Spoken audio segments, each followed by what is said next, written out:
I had been married to my wife Kelly for 8 years. I thought we had a solid relationship, a good partnership. She had a daughter, Ava, from a previous marriage, and I had a son, Liam, who was 10. From the moment we said, I do, I did everything in my power to give all of us a good life. I paid for the house, the cars, the vacations, everything. And yet, somehow, Kelly had repaid me by treating my son like a guest in his own home. We lived in a 3-bedroom house. Ava, who had just turned 11, had her own room, a room I personally decorated for her. Liam had his own room as well, and Kelly and I shared the master bedroom. From the outside, it looked like a functional family setup. Inside, there was a divide growing wider each day. Ava was a miniature version of her mother, bossy, entitled, spoiled, though not outright cruel. She didn't bully Liam directly, but she made it clear she was the princess of the house. Kelly was different. From the start, it was like she decided Liam was my son and not her responsibility. She barely spoke to him unless necessary. If he was upset or hurt, she was indifferent. It wasn't just that she didn't make an effort, it was that she actively avoided him. All of her attention was on Ava, her parties, her needs, her every whim. Liam was an afterthought. At first, I convinced myself it was just an adjustment period. Blending families is hard, right? Maybe she just needed time to bond with him. But 8 years later? How much time does someone need? If anything, it had gotten worse. It was like she had built a wall between herself and Liam and refused to tear it down. Liam, God bless him, was a good kid, kind, polite, always willing to help. He had already been through so much, losing his mother 2 years before I met Kelly. He had always held on to hope that Kelly would be the mother figure he had been missing. But the way she treated him was a knife to the heart. I saw it in his eyes, the way he looked at her, searching for a sliver of affection, only to be met with indifference or worse, annoyance. I wasn't blind. I saw the way she left Liam out of family activities. I noticed how she ignored his accomplishments while praising Ava for the smallest things. I told myself it was coincidence. I told myself she was just distracted. But looking back, I see the truth, a pattern. A deliberate pattern of exclusion. I tried talking to her about it over the years, but it always turned into a fight. She accused me of being overprotective, overreacting, insisted she treated both kids the same, even when it was blatantly false. I even suggested family therapy, but she refused, claiming I was the one with the problem. The divide in our house became unbearable. Ava strutted around like she owned the place while Kelly catered to her every whim. Meanwhile, Liam tiptoed around, trying not to upset anyone, searching for his place in a home that didn't feel like his. Then, there was the moment that made everything clear. It was a Saturday morning, and I was working in the garage. Liam came out, excited, holding up a drawing he had worked on for hours. He was passionate about art, and I could see how proud he was. "This is amazing, buddy," I said, genuinely impressed. "Let's go show Kelly." We walked inside, and Liam held up his drawing, his face beaming. "Look what I made, Kelly," he said, hopeful. She barely glanced at it. "That's nice, Liam," she said flatly, then immediately turned to Ava, who was whining about wanting a snack. "What do you want, sweetie?" she cooed, completely ignoring Liam. I will never forget the look on his face, the way his excitement deflated. He quietly mumbled something about going back to his room and walked away. I stood there frozen, angry, heartbroken. I wanted to yell at Kelly, to shake her and make her see what she was doing. But I didn't, because I knew deep down she wouldn't change. Every time I saw Liam retreat to his room, every time I saw him look at Kelly with that mix of hope and disappointment, I felt a knot tighten in my stomach. He deserved better. He deserved to feel loved and valued in his own home. If Kelly wouldn't step up and be the mother he needed, then I would have to find another way to give him the life he deserved. Then came the breaking point. Last weekend, it was Ava's 11th birthday. Kelly went all out: balloons, streamers, a custom cake, even a clown. It was overkill, but I went along with it, hoping for a good day. Liam was looking forward to the party too. He had saved up his allowance to buy Ava a small gift, something she had mentioned wanting weeks ago. He even made her a handmade card, carefully drawing and coloring it for hours. "Do you think she'll like it?" he asked, eyes full of hope. "She'll love it," I assured him. The party started well. The kids played, laughed, ran around. Liam, always a little quieter, tried to join in. When it was time for the cake, everyone gathered around. Kelly lit the candles. The kids oohed and awed over the design. I noticed Liam standing off to the side, holding his gift and card. "Stand next to Ava," I nudged him. "Let's get a picture of you two together." He smiled shyly and stepped forward, standing next to his stepsister, his small gift in hand. Then Kelly's voice caught through the air. "Liam, move aside for a second," she said, waving a dismissive hand. "I want a picture with just Ava." Liam froze. His face fell. He hesitated before stepping aside, his head down. My heart sank. I clenched my fists. I turned to Kelly. "What the hell was that?" I asked, louder than I intended. She looked at me like I was crazy. "What are you talking about? Why did you tell Liam to get out of the picture? He's part of this family too." Kelly rolled her eyes. "I just wanted a picture of Ava. It's her birthday. What's the big deal?" "The big deal," I said, my voice shaking, "is that you made Liam feel excluded. Do you have any idea how that made him feel?" "You're overreacting." She scoffed. "He'll be fine." I turned to Liam. He was clutching his gift, his handmade card.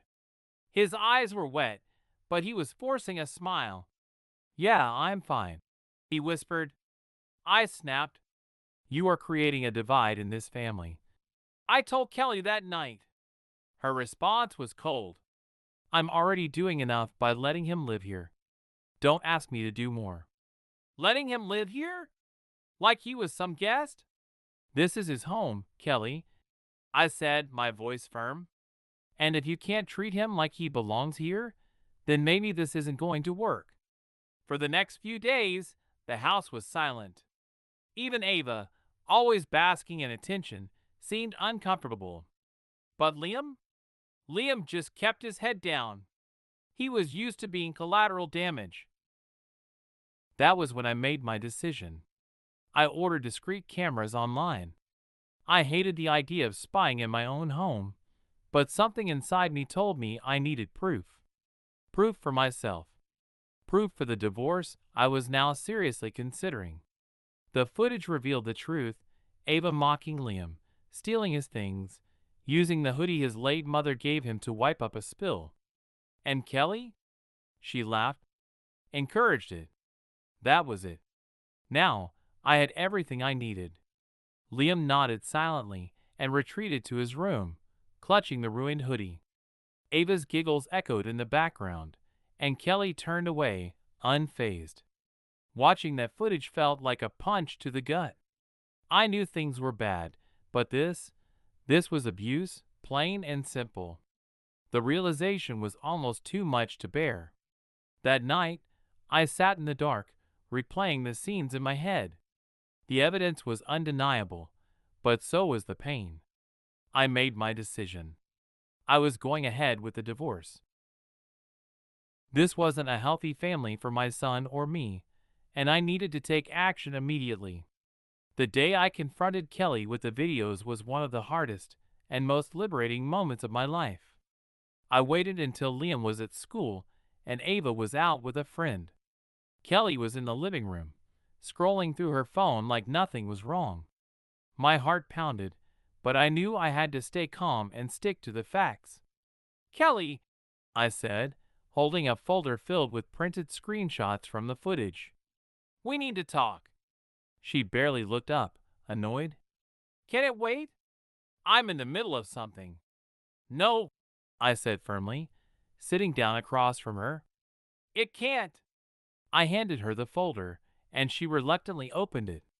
She flipped through the images, Ava snatching the book from Liam, taunting him over his snacks, using his hoodie to clean up a spill. When she got to the part where she grabbed Liam's arm and yelled at him, she tossed the folder onto the coffee table. "And what's your point?" she said, crossing her arms. I stared at her, stunned. "My point? This is abuse, Kelly. You and Ava have been treating Liam like an outsider, like he doesn't even belong in his own home. This isn't just favoritism, it's cruelty." She rolled her eyes. "Oh, don't be so dramatic. Kids fight all the time. Liam needs to toughen up. And if you're upset that I discipline him, maybe you should step up as a father." I couldn't believe what I was hearing. "Disciplining him? Kelly, you mocked him. You encouraged Ava to humiliate him. You laughed when she used his dead mother's hoodie to clean up a spill. Do you even hear yourself?" I didn't wait for her answer. That was it. That was the moment I knew there was no saving this. Any lingering hope I had that she might change evaporated. I stood up, my hand shaking with anger. "You're done here, Kelly," I said, my voice cold. "You and Ava need to pack your things and leave. Today." She laughed, like I had just told a joke.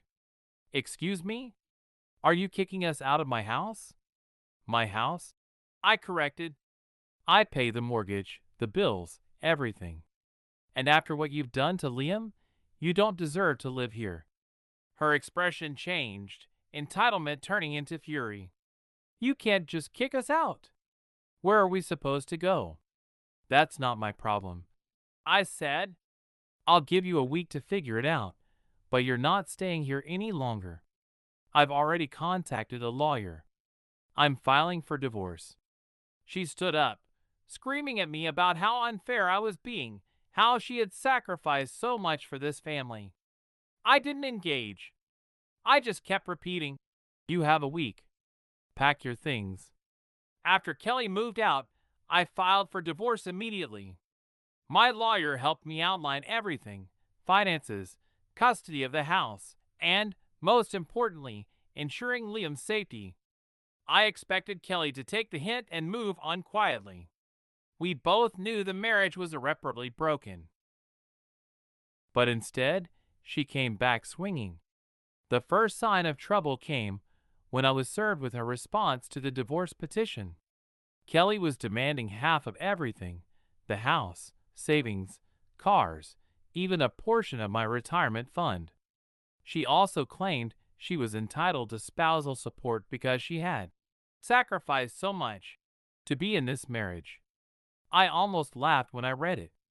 Sacrificed? All I could think about was the evidence of how she had treated Liam. If anyone had been sacrificing, it was my son. But Kelly wasn't done. She hired a lawyer who knew how to play dirty. They started making accusations, claiming I was an absentee father and that Kelly had been the primary caregiver for both children. It was absurd. She had never cared for Liam, and Ava had always been her priority. But in divorce court, accusations like that can stick if you don't have solid proof. That's when I remembered the videos. My lawyer was thrilled when I told him about the footage. He said it could be a game changer, but we had to introduce it carefully. The recordings didn't just show Kelly's indifference. They showed her outright cruelty toward Liam. They captured her bullying, her enabling Ava's behavior, and, most damningly, the moment she grabbed Liam by the arm and threatened him. When Kelly's lawyer saw we intended to use the footage, he tried to argue that the recordings were an invasion of privacy. My lawyer shut that down immediately, citing that the cameras were placed in common areas and installed for Liam's safety. The judge admitted the evidence. The courtroom was tense as the videos played. I will never forget the look on Kelly's face, shifting uncomfortably in her seat, her usual arrogance replaced by unease. Her lawyer tried to downplay it, arguing it was out of context, that Kelly was just disciplining Liam. But there was no disguising the way she laughed when Ava humiliated him, or the coldness in her voice when she dismissed his pleas. The judge didn't buy it. In fact, they seemed disgusted. I could feel the tide turning in my favor. Kelly didn't take it well. After that hearing, she doubled down, spreading rumors, telling anyone who would listen that I was the abusive one. Some of her family members even reached out, accusing me of being heartless for breaking up the family. It was infuriating, but I kept my head down and focused on the legal process. The financial battle was the next hurdle. Kelly was still pushing for half of everything, despite never financially contributing to our household. Her lawyer argued she deserved spousal support because she had been dependent on me during our marriage. My lawyer countered with the videos, proving that Kelly had contributed to the breakdown of the marriage and had failed in even the most basic duties of a partner and stepmother. The judge sided with me. Kelly didn't get the house. She didn't get half of the savings. She walked away with a fraction of what she demanded and no spousal support. The court acknowledged that her treatment of Liam was harmful and played a significant role in the divorce. But the best part? Liam was safe. The court granted me full custody. Kelly had no legal claim over him or the house. That had been my biggest fear, that she would somehow try to use Liam as leverage, despite never caring about him. Now, she couldn't hurt him anymore. For the first time in years, I felt free. To everyone who encouraged me to take this step, thank you.